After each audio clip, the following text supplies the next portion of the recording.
आज का यह वीडियो उन लोगों के लिए बहुत महत्वपूर्ण है जो चित्तौड़गढ़ दुर्ग का भ्रमण करने वाले हैं। पांडनपोल किले का पहला गेट है। यहीं पर एक स्मारक बना हुआ है जो देवलिया रावत बाग सिंह सिसोदिया का है।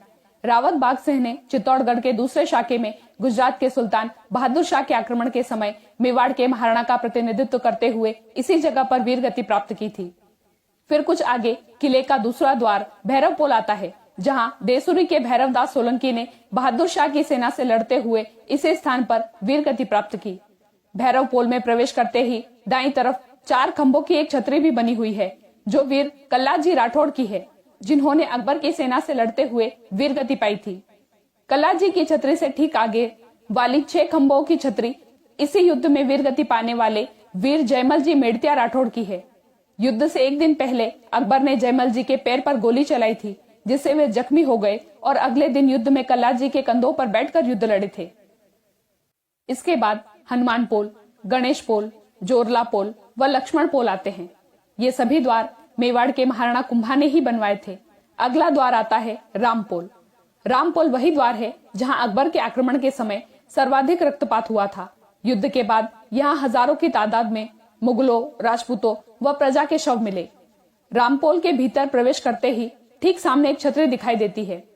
ये छतरी अकबर से हुए युद्ध में उसकी सेना के कई हाथियों को अपनी तलवार से मारने वाले व इस युद्ध में वीर गति को प्राप्त अंतिम राजपूत योद्धा वीर रावत पत्ताजी चुंडावत की है।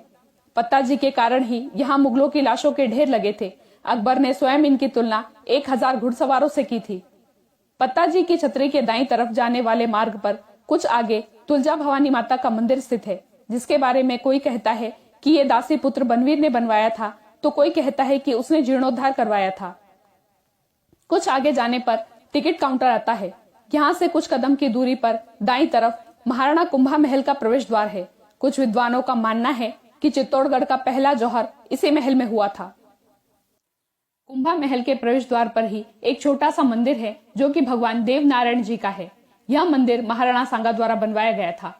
कुंभा महल देखकर आगे बढ़ने पर बाईं तरफ नगीना बाजार स्थित है। नगीना बाजार की दुकानें मुख्य सड़क से काफी ऊपर बनी हैं। ऐसा इसलिए ताकि मुख्य सड़क पर ज्यादा भीड़ न रहे। नगीना बाजार से कुछ कदम दूर बाईं तरफ पातालेश्वर मंदिर है जो कि महाराणा उदय सिंह के शासनकाल में बनवाया गया था। ये मंदिर देखकर पुनः पीछे मुड़ जाएं और नगीना बाजार होते हुए बाईं तरफ सफेद महल को देखें। यह फतह प्रकाश महल है। वर्तमान में इसे म्यूजियम का रूप दिया हुआ है। इसके ठीक पास में सतबीज देवरी जैन मंदिर है। इस जैन मंदिर के थोड़ा सा आगे सामने की तरफ एक ही परिसर में 2 भव्य मंदिर दिखाई देते हैं। इनमें से बड़ा वाला मंदिर कुंभ श्याम मंदिर है जो कि महाराणा कुंभा ने भगवान विष्णु को समर्पित करते हुए बनवाया था। छोटे वाले मंदिर में भक्त शिरोमणि मीराबाई जी भगवान कृष्ण की पूजा किया करती थी, इसलिए यह मंदिर मीरा मंदिर भी कहलाता है। कुछ आगे दाईं तरफ महान विजय स्तंभ है जो महाराणा कुंभा ने भगवान विष्णु को समर्पित करते हुए बनवाया था। अधिकतर समय विजय स्तंभ भीतर से ही बंद रहता है। विजय स्तंभ के ठीक पास में एक बगीचा है। इसी जगह मेवाड़ के इतिहास का दूसरा जौहर हुआ था।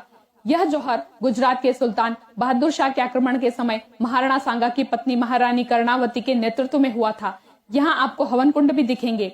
इस स्थान के निकट ही एक मंदिर है जिसका नाम समिद्धेश्वर महादेव मंदिर है। चित्तौड़गढ़ पर कुछ समय महान परमार राजा भोज का राज भी रहा था। ये मंदिर उन्होंने ही बनवाया। मेवाड़ के महाराणा मोकल ने इस मंदिर का जीर्णोद्धार करवाया था। पास में ही कुछ कदम की दूरी पर गौमुख कुंड है जहां गाय के मुख जैसी आकृति से पानी आता रहता है। किले में छोटे बड़े कुल 22 तालाब हैं। गोमुख कुंड का भ्रमण करने के बाद पुनः मुख्य मार्ग पर आने के बाद दाईं ओर जाएं। फिर आगे जाने पर रास्ते में छोटे मंदिर, तालाब आदि आते हैं और फिर दाईं तरफ एक महल बना हुआ है जिसके ठीक सामने एक तालाब भी है। ये महल चित्तौड़गढ़ के तीसरे शाखे के नेतृत्वकर्ता रावत पत्ताजी चुंडावत का है। अकबर के आक्रमण के समय चित्तौड़ का तीसरा जौहर किले में 3 अलग अलग स्थानों पर हुआ था, जिसमें से एक स्थान ये महल भी है। पत्ताजी के इस महल में जौहर को अब तक महसूस किया जा सकता है। इसकी दीवारें भी काफी काली हैं। इस महल पर चढ़ने के बाद पीछे की तरफ एक और महल दिखाई देता है जो कि वीर जयमल जी राठौड़ का था। पत्ताजी के इस महल के ठीक सामने की तरफ जो तालाब है उसे भी जयमल पत्ता का तालाब ही कहा जाता है। फिर मुख्य मार्ग पर आगे प्रस्थान करने पर दाईं तरफ कालिका माता का भव्य मंदिर बना हुआ है। यह मंदिर चित्तौड़ दुर्ग में स्थित सबसे पुराना मंदिर है। लगभग 1300 वर्ष पहले यह एक सूर्य मंदिर था जो कालांतर में कालिका माता मंदिर में बदल दिया गया।